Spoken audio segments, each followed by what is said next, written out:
네. 오늘 말씀드렸듯이 오늘은 심규진 교수님의 판읽기 있는 날입니다. 이따가 심규진 교수님 전화 연결해가지고 유럽에서 본 대한민국 현 주소 한번 볼 텐데요. 이재명 공선법 2심 판결에 관한 것, 또 그리고 또 한덕수 국무총리 탄핵 정족수 관련해서 이게 그 민주당의 탄핵 면허증을 준 것이 아닌지, 나아가 지난 금요일 또 한국갤럽 여론조사 이 부분과 관련해 가지고 정당 지지도에 일정 부분 변화가 있었습니다. 이 부분에 대한 전문가로서의 어떤 분석과 함께 국민의힘 지도부가 어떤 식으로 나아가야 될지 이 부분에 대한 심도 있는 또 인터뷰를 진행하려고 합니다. 좋아요, 댓글, 구독, 알림은 사랑입니다. 우리 띵동님들 오늘 현장에 나갔을 때 많이 와주시고 인사해 주시고 또 악수해 주셔가지고 어찌나 감사하던지요. 특히 밖에 오래오래 계셔가지고 손이 차가운 걸 보면서 제가 참 마음이 또 울컥했었습니다. 나와주신 분들 너무 감사하고 또 제 반갑게 인사해 주셔서 감사합니다. 오늘의 최진영의 시그너처, 오늘의 찐 코너입니다. 요거 뒤집어졌네. 이재명 즉각 구속. 오늘 현장에 계신 분들은 보셨겠습니다만 우리 이재명의 눈에 이렇게 막 이렇게 눈을 찢은 그런 분들도 계셨고 눈에 뭐 이렇게 칠한 분들도 계셨는데요. 나름대로 창의적인 그런 방법을 한 분 한 분 보여주시는 것 같아가지고 너무 재미있었습니다. 그리고 그제 있었던 이재명의 공선법 2심 사건에 대해서 근조 민주주의 이런 글이 보여졌습니다. 제가 이걸 보면서 정말 많은 국민들이 또 같은 생각을 가지고 있구나.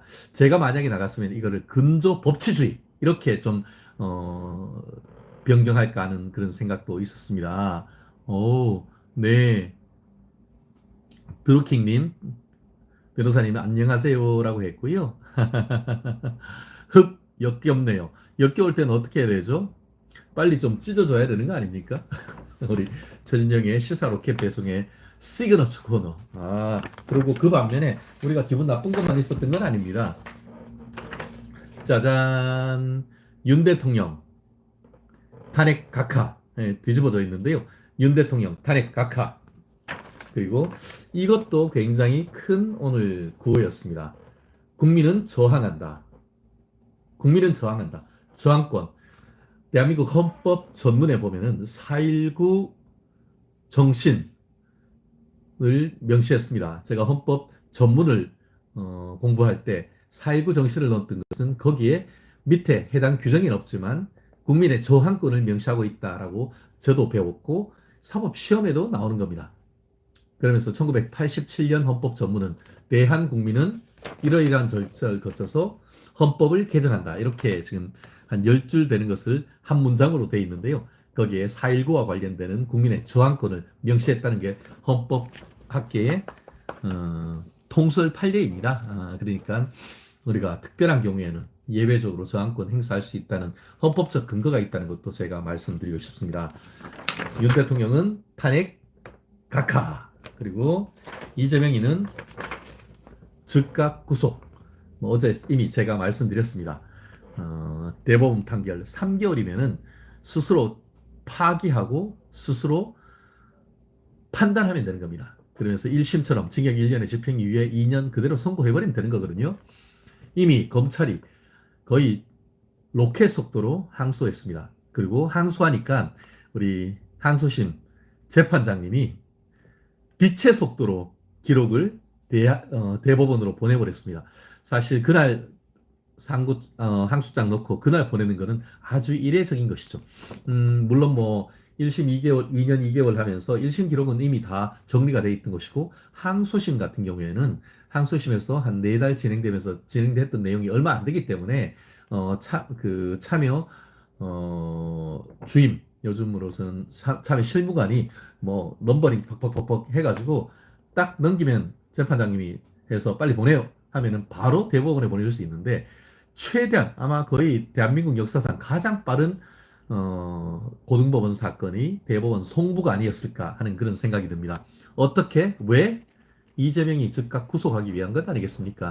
실제 재판장님 세 분에 대한 성형에 대해서 여러 가지 분석이 있는데, 뭐 여러 가지 견해가 있지만 제가 봤을 때는 우리 포항 출신 재판장님은 이건 무죄다라고 했는 반면에 정재우 판사를 비롯한 특정 지역 재판장 같은 경우에는 무죄를 주장했을 가능성이 현실적으로 큽니다. 다른 견해도 있습니다만 왜 그런 판단을 하냐 하면은 검찰이 항소장을 넣자마자 정말 이렇게 빛의 속도로 사건을 대법원으로 보낸 것은 재판장이 하는 것이거든요. 그렇기 때문에 그런 점에 비추어 왔을 때는 재판장과 그 대등재판부에 있던 다른 판사들 사이에 의견 대립이 상당히 있었을 가능성이 높지 않을까 생각합니다. 그렇다는 점에서 대한민국 민주주의를 찢어놓고 법치주의를 찢어놓은 이 찢재명 한번 보내야 되지 않습니까? 우리 찢재명 찢었습니다. 이재명 찢었습니다. 또 한번 찢을까요? 네, 우리 찢을 때는 우리 띵동님들 우리 박수 한번 주시죠. 박수. 아, 좋습니다. 팍팍 올라갑니다. 우리 팍팍 찢어드리겠습니다. 찢어가지고 어디로 보내야 된다? 네, 아수라로 보내야죠. 우리. 아이, 아수라. 아수라. 아이고, 아수라 보냈습니다. 아. 네, 우리 유럽에 계시는 콜 좋습니다. 유럽에 계시는 우리 심규진 교수님께 한번 전화를 한번 보내도록 하겠습니다. 자, 심 교수님.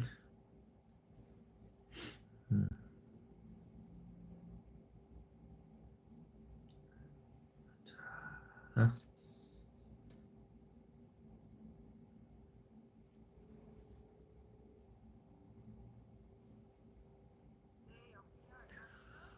여보세요?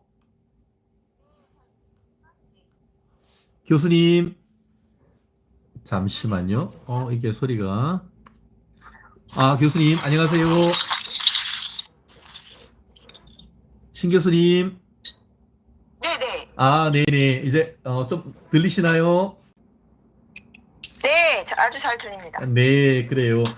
지금 뉴욕에서 돌아오셔서 지금, 스페인이신가요? 아니요, 지금, 버팔로라고 제가 프랑스 와 있어요. 뉴욕에서 1시간 정도 비행기 타고 아, 북쪽에 있는 도시인데, 버팔로라고 하면은 뉴욕주에 있는 버팔로 말씀인가요? 나이아가라 폭포 있는? 네, 나이아가라 폭포 있는 맞습니다. 네. 네, 네. 아, 좋은 데 가셨네요. 그, 버팔로 들어가다 보면은 버팔로 시 경계에 말 그대로 그 큰 황소, 버팔로가 딱 있던 그 모습이 기억이 나는데, 거기도 지나가셨나 보네요. 아, 지금 그냥 뉴욕에 있다가 네. 이제 시티에서 뭐 지인들 만나고, 네. 공항으로 해서 와가지고요. 근데 아, 제가 그러셨구나. 컨퍼런스 때문에 왔거든요. 네, 아. 컨퍼런스에서 상 받아가지고.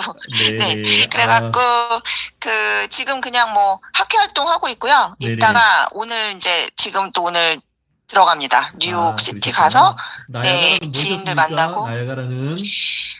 제가 나이아가라를 볼까 했는데 너무 막 일정이 피곤하기도 하고 제가 2번이나 갔었던 데라서. 제가 왜 그 말씀 드리냐 하면은, 저희, 우리 네. 띵동, 우리 저희 천지양TV 회원님들, 애칭을 띵동이라고 우리가 그 공모해서 결정을 했습니다. 우리 띵동이님들, 나이야, 가라! 하면서 젊게 사시라는 의미에서. 네네. 나이아가라. 네, 나이야, 많이 가라는. 되네요. 네. 네네, 그럼 네, 취지에서. 띵똥 되게 좋은 것 같아요. 띵똥이님들. 네. 되게 그럼요. 큐트하시다. 네, 저희 네. 그 시사 로켓 배송 왔으니까 이제 배송 받았다고 띵동 해주시는 분들입니다. 네네. 좋은데요. 네. 네네, 감사하고요. 소설이 길었습니다. 바로 직격 인터뷰. 심규진 교수의 정치 8읽기. 아마 뉴욕에서 바쁘셨겠지만 아마 금주에 있었던 이 죄명의 서울고등법원 공직선거법 2심 무죄 판결을 보셨을 텐데요. 이게 법조인 입장에서는 도저히 납득이 안 되는데 일반인 입장에서 보셨을 때 같은 증거로 180도 다른 판결 선고한 것에 대해서 어떻게 교수님은 판단하시나요? 저는 이게, 그러니까 이재명 지지층 입장에서는 이제, 뭐 이재명이 살아 돌아왔다 이러면서 좀 극적인 효과로 지지층 결집에는 효과가 있을 거라고 생각은 하는데, 일반적인 중도층이라던가 또 보수 우파층에게는 상당한 역풍을 많이 불러와서 이 플러스 마이너스를 따져보면 이재명한테 더 좋지가 않다라고 생각을 해요. 어떤 그리고 점에서 애초에 그러죠?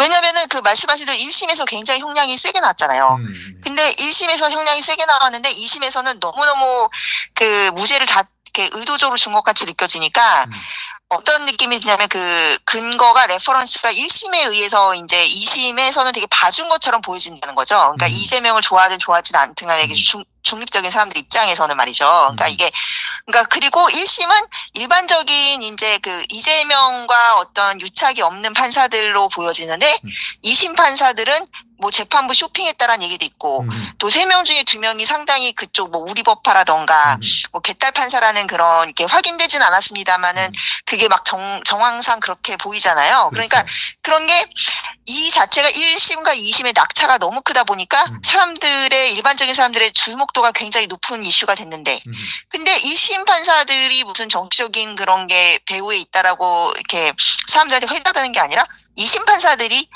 뭐 재판부까지 교체하면서 일부러 의심되는 정황들이 많다는 거죠. 천대엽 행정처장이 뭐 그렇게 한 거 아니냐, 우리법 카르텔이 작동한 거 아니냐 이런 식으로.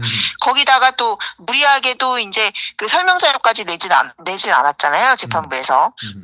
그리고 이제 세 번째로는 그 최은정인가요? 그 주심 판사가. 그러니까 지금 저희가 다 알고 있잖아요. 그 주심 판사가 누구고 뭐 판사들 출신이 어떠고까지 안다라는 거는 이 이슈가 굉장히 파급력이 높기 때문에 이재명한테 불리하다는 거예요. 그래서 그 주심 판사가 또 바로 뭐 그 상고 대법에 이렇게 서류 같은 거를 바로 이렇게 보낸 전례가 없는데 바로 넘겼다고 하지 않습니까? 그러니까 그리고 지금 대법도 마찬가지고 변협이나 뭐 이렇게 변호사님처럼 업계에 있는 사람들의 그 피어 프레셔라는 게 있잖아요. 업계 그 평판이라는 게. 근데 그게 지금 너무 말도 안 된다라고 나오고 있기 때문에 그래서 사실은 저는 좀 전부터 이게 2심이 유죄에서 무죄로 바뀔 거라는 그 아수라 영화가 재현될 거라는 그런 불길한 예측을 하긴 했었거든요. 근데 맞아요. 똑같았죠. 이게 네네. 근데 이게 약간 저는 저번에 도지사 때는 오히려 이재명이 2심에서 유죄가 나오고 대법에서 권순일 대법관이 있었던 그 체제에서 무죄를 해줬잖아요. 맞아요. 근데 이번에는 약간 이재명이 먼저 자기가 그 카르텔의 그거를 끌어당겨 썼다라는 느낌이 좀 강해서 그다지 또 예측. 그러니까 2심에서 이제 저희 이거는 뇌피셜이나 아니면은 예감일 수 있는데 2심에서는 무죄가 나왔는데 오히려 저는 이렇게 2심으로 무죄를 하려는 그 무리한 그 대권 스케줄에 맞추다 보니까 부메랑이 그 대법에서 오지 않을까. 그 도지사 때와는 또 정반대의 양상이 나타나지 않을까. 원래 뭐 그 정치라는 게 운과 뭐 타이밍 이런 게 다 있잖아요. 그래서 저는 그런 생각을 해봅니다. 약간 이게 데미지 같지만 뭔가 결정적인 데미지는 아닌 것 같은 게 계속 오고 있었거든요. 윤석열 대통령 이 1, 2, 3 이후에 계속. 그래서 저는 이것도 뭔가 이재명이 뭔가 발악을 하는데 약간 그 끝나지 않은 복선 같이 떡밥 같이 이렇게 계속 이어지고 있다라고 저는 생각합니다. 네. 그래요. 맞습니다. 지금 좀 전에 말씀하신 것처럼 영화 아수라. 야, 진짜 어떻게 영화가 아니고 다큐다. 이런 말씀. 정말 실화다. 이런 얘기를 하는데요. 지금 우리 띵동님들 중에 지금 누구랑 인터뷰하세요 하는데 지금 스페인에 있는 아이이 대학교 또 마케팅 전공하시는 심규진 교수님 같이 지금 인터뷰하고 있습니다. 매주 토요일 8시에는 유럽에서 본 대한민국 정치 현실을 지금 판읽기를 하고 있는 상황입니다. 네, 계속 한번 이어가겠는데요. 사실 사법이란 것은 어떤 것보다 법적 안정성이 중요하고 같은 증거다라고 하면은 1심 판결 이후에 다른 특별한 사정이 없으면은 다른 재판 같은 경우에는 그대로 1심 판결을 유지하는 게 통례인데 어떻게 이재명이한테만 가면은 그런 부분이 다 깨지는지 참 이해가 안 가는데요. 좀 전에 우리 교수님 말씀하신 것처럼 등잔 밑이 어둡다. 이게 그 정재호 부장판사, 뭐 살레시오 고등학교, 서울대 경영학과, 사법연수원 25기. 요걸 봤는데 딱, 민주당의 이재명 대표의 법률 특보라고 할 수 있는 판사 출신 최기선 의원하고 고등학교, 대학교 과, 사법연수원, 판사까지 똑같이 데칼코마니처럼 일치하는 이런 우연의 일치를 보면서 이재명이가 무죄를 확실하고 있었던 것이 아닌가 하는 그런 의혹, 이런 부분에 대해서는 신 교수님은 어떻게 생각하시는지요? 제가 전에도 제 채널에서 그 이재명의 얼굴이 완전히 지금 판세 읽기, 판도끼다 이런 얘기를 했는데 사실은 이심 무죄를 자기가 확신한다고 막 떠들고 다녔잖아요. 네네. 그러니까 이재명이 약간 정신적으로나 멘탈적으로는 상당히 몰리는 것 같아요. 그러다 보니까 포커페이스가 안 되고 이제 이 사람이 좀 감정 매니지먼트가 안 되는 느낌이 있는데 사실은 이제 그런 카르텔이 있고 빨대가 있으니까 그런 식으로 득의양양하지 않았을까 싶고요. 그리고 이제 제가 개인적으로 옛날 뭐 기자 생활 할 때부터 좌파 우파를 다 이렇게 취재원들을 겪어봤잖아요. 네. 그러면은 이 좌파 생태계하고 우파 생태계는 확연히 다른데 우파는 자기들이 가질 것이 많고 그러니까는 사람을 잘 쉽게 믿지를 못하고 서로서로 좀 견제하는 그런 게 있거든요. 네네. 근데 약간 좌파들은 뭐 형님 먼저 아우 먼저 하면서 막 이렇게 말 으쌰으쌰하면서 끌어주는 그런 게 있어요. 그러니까 그 사람들은 그 어떤 분께서 얘기하시기를 다단계다. 다단계 카르텔이다. 예, 점조직 늘리듯이 네. 약간 포섭하려고 하는 게 있어요. 되게 공격적으로. 네네. 그게 상당히 저는 우파 보수의 그러니까 우파하고 좌파의 차이점이라고 느꼈거든요. 기자를 하면서. 예, 그래서 이제 항상 좌파들은 이제 그런 게 있어요. 사람을 이렇게 경계하지 않고 일단은 포섭을 하려고 그러고 얘도 우리 편이겠지 이런 거 있잖아요. 슬쩍 네네. 이렇게 출신이나 이런 거 보고선. 그래서 그 이래진 선생님한테도 그랬다고 하지 않습니까? 당신 호남 출신이니까 당연히 민주당 얘기 들어야지 맞아요. 이렇게. 지난번에 예. 그 북한으로 예. 넘어가려고 하다가 예. 갔다라고 탈북 시도를 했다고 그 민주당의 그 문재인 때 예. 했던 정말 그 북한이 무단히 총살하고 또 바다에서 또 화염 방사기로 이렇게 참 말하기도 그렇네요. 그렇게 됐던 그 피해자의 피 끓는 형님 얘기를 하시는 거죠, 이래진 씨. 예, 이래진 서해 공무원의 형님 되시죠. 그 네네. 피해자분의, 예, 그래서 희생자분의. 그래서 저는 이런 특수관계에 대한 의혹이라는 게 상당히 뭐 저의 경험상도 그렇고 그 좌파들이 항상 하는 일 처리하는 방식이 일단 포섭한다. 그리고 또 한 가지는 자기들의 말대로 따라올 거라고 착각을 해요, 보통. 그렇죠. 그래서 지금 헌재에서도 지금 그런 일이 벌어지고 있지 않습니까? 사실 뭐 문영배가 막 초시계로 하고 막 무리한 그런 집행을 할 때 우리가 생각하기에 보수 재판관이라고 하는 분들은 좀 존재감이 없거나 아니면 막 나서질 않았잖아요. 그렇죠. 네. 그렇지만 그런 분들이 이렇게 다 꼼꼼하게 보고 있다가 결정적으로 자기 의견을 피력할 때는 좌파들에 이렇게 끌려가지 않는 거죠. 다 자기의 주관이 있기 때문에 지금 이렇게 변론 그것도 못하고 있지 않습니까? 선고도. 네네. 그리고 이제 들리는 썰에 의하면은 정계선도 내가 인용하면은 따라올 줄 알았는데, 그러니까 이런 식으로 착각을 해요, 좌파들은. 그렇죠. 네네. 내가 옳고 이 사람이 내 편이겠거니 하는 그런 게 있어요. 그래서 저는 정재우 부장판사와 민주당 최기선 의원의 특수 관계된 의혹도 제가 확실한 물증을 가지고 있는 건 아니지만, 전반적으로 봤을 때 이재명의 어떤 그런 행동, 이재명의 얼굴 판도끼 이런 거 표정 판도끼나 또 지금까지 그 좌파 카르텔이 작동하는 그런 이제 사람들을 포섭하고 윽박지르거나 분위기를 몰아가고 목소리 크게 내면은 사람들이 이렇게 따라올 거라고 생각하는 그런 나이브함 이런 걸 따져봤을 때는 상당히 신빙성이 있지 않을까 그런 생각을 해봅니다. 그렇습니다. 정말 좀 속상하다라고 하는 생각인데요. 제가 TV조선하고 채널A 매주 한 서너 번씩 요즘 출연하는데요. 네네. 이재명이가 무죄를 받은 다음에 시청률이 뚝 떨어졌대요. 정말 그 많은 애국 시민들이 정말 사실 많이 충격을 받고 많이 뭐랄까 의기소침한 그런 상황인데 참 그래도 어쨌든 우리가 이번 토요일 오늘 있었던 그 광화문 대첩을 계기로 해서 다시 힘을 얻는 그런 에너지를 얻고 있는 그런 상황입니다. 한국은. 네네. 교수님께 또 한 가지 여쭤보고 싶은 것은 사실 이런 것은 사법의 정치화 내지는 정치의 사법화 이게 한국 사회에서 정말 심각해지는 문제가 되는데 이런 부분에 대한 생각, 나아가 지금 유럽에서 지금 교수님으로 활동하고 계시는데, 뭐, 영국이라든가 아니면 스페인, 그리고 프랑스 이런 데서 이런 사법의 정치화, 사법 자체가 정치에 예속되는 이런 현상, 미국도 지금 트럼프가 그 집권한 이후에 트럼프 정책을 사법부에 제동을 걸고 하는 그런 부분이 지금 적지 않게 나아가고 있는데 이런 사법의 정치화 내지 정치의 사법화 이런 부분에 대한 신 교수님의 의견 어떠신지요? 뭐, 한국도 마찬가지지만 전 세계적인 현상이고요. 음, 유럽도 지금 완전히 뭐 스페인만 해도 헌법의 그 질서가 무너지고 있거든요. 그러니까 음. 헌법이라는 거는 국가를 지탱하는 근간이잖아요. 근데 그렇죠. 이제 너무 지역주의가 심해지고 지금 뭐 좌파들이 하는 그런 뭐 아이덴티티 폴리틱스라고 하잖아요. 그러니까 지금은 아이덴티티 폴리틱스가 되면서 모든 사회의 구성원들이 각자 도생의 그 물결에 휩쓸려가지고 다 분절화되고 있다라는 겁니다. 음, 그래서 뭐 여성과 남성의 싸움, 그다음에 세대별 싸움, 음. 그리고 지역별 싸움, 이념별 싸움 이런 게 너무 심해진 거예요. 우리나라도 그래서 비슷하네요.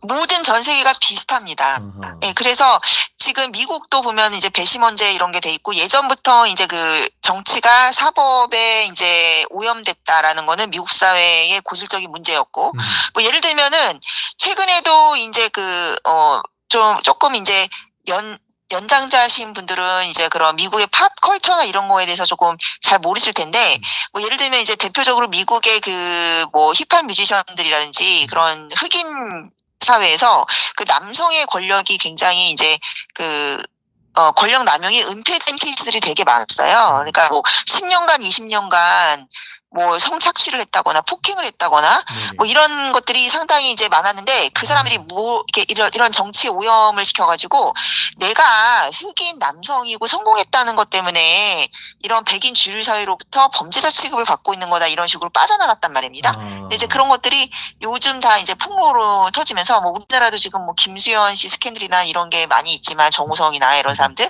근데 지금 뭐 미국은 그 정도가 되게 심하고 예전에 뭐 오제이 심슨 사건 같은 거 잘 아시겠지만 그거는 이제 거의 그 무죄가 났잖아요. 그때도 인종차별의 그 프레임을 들고 와가지고 그런 정치적인 선동을 했거든요. 살인이 아니다라는 식으로. 예. 근데 그래서 이게 전 세계적인 현상이기 때문에 이제는 이제 도리가 없는 거예요. 이 국가 그 질서를 지키려는 이런 사람들이 뭐 미국도 마찬가지지만 너무 범죄가 심해지고 이러니까 이 사법이 이제 우리를 지켜주지 못하기 때문에 정치 세력화하게 되는 겁니다. 네네. 그래서 저는 지금의 이제 우파 시민들도 마찬가지인데요. 지금 법치가 죽었다. 그리고 이미 그 윤석열 대통령이 몇 차례 담화를 통해서 그 실상을 드러냈고 본인이 그렇게 얘기하지 않습니까? 국민 여러분 정말 너무 참담하지만 지금 우리나라의 법이 죽었다. 법치가 죽었다라고 말씀하셨어요. 그러니까 지금 감사원장 탄핵을 하고 뭐 합법을 가장한 사실상의 구태타를 하고 있는데 법적인 체계나 이런 관료 체계나 정부 체계가 지금 작동을 하지 않고 있다라고 그러면은 무질서 상태로 가는 거 아닙니까? 그렇죠. 그러면은 우리가 지금 그 아주 뭐 썩어 빠져 있는 지금 언론이라든지 사법이라든지 그리고 또 이런 수사기관이라든지 이런 걸 되살리기 위해서는 결국 정치력을 복원하는 수밖에 없는 것이고 지금 헌법재판소가 애초에 8대 0으로 무리하게 인용을 하려고 했다라는 그 저들의 폭주를 제지했던 것도 결국엔 광장에 나오신 시민들 그리고 여론조사에 열심히 응답했던 시민들이 지금 지지율을 45% 이상 끌어올려 놨기 때문에 그것으로 인해서 이제 헌법재판소 재판관 분들도 제대로 법리적으로 이렇게 할 수 있는 근거가 되지 않았습니까? 네네. 일단은 그 문영배 일당의 그런 아주 무법한 무도한 그런 거 공수처의 그런 수사에 있어서의 무법적인 절차 이것도 문제가 됐지만은 일단 그 헌법재판소라는 것은 정치적인 판단을 하는 곳이기 때문에 이 지지율이라든지 대중의 여론을 무시할 수가 없거든요.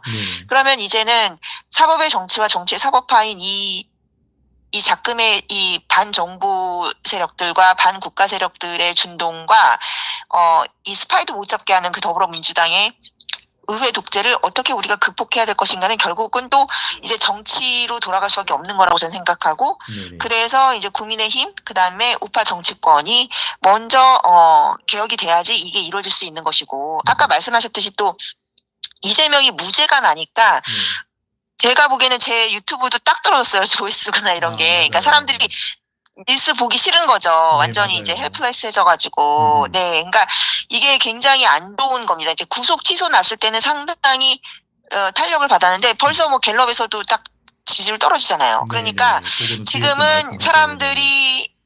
사람들이 굉장히 좀 불안해하고 있고 정치부터 복원이 돼야 된다라는 것이 문제인 것이고, 그래서 국민의힘 의원분들이 이제는 이제 관료적인 마인드를 버리고 이 국가의 근간을 살리기 위해서 희생하고 헌신하고 투쟁해야 할 때다. 저는 그렇게 생각합니다. 그렇습니다. 지금 뭐 댓글에도 보면은 눈빛님 국민 모두 공산당이 싫어요. 나는 공산당이 싫어요. 이런 글도 굉장히 많이 올라오고 있는데 그 교수님 말씀하신 것처럼 제 유튜브에도 댓글에 변호사님 불안한데요. 어떻게 하죠? 하는 글들이 많습니다. 하지만 멀수록 돌아가는 그런 길 아니겠습니까? 또그 길을 찾아가는 것이고, 지금 현재 대법원 같은 경우에는 인적 구성도 김명수의 색을 많이 뺏는 그런 부분이기 때문에 전체적인 대법원 그 세 명의 소부라든가 아니면은 전원 합의체라 한다 하더라도 여전히 그 기대를 걸 수 있는 그런 부분이 아닌가 생각을 제가 말씀을 드리고 싶습니다. 그래요.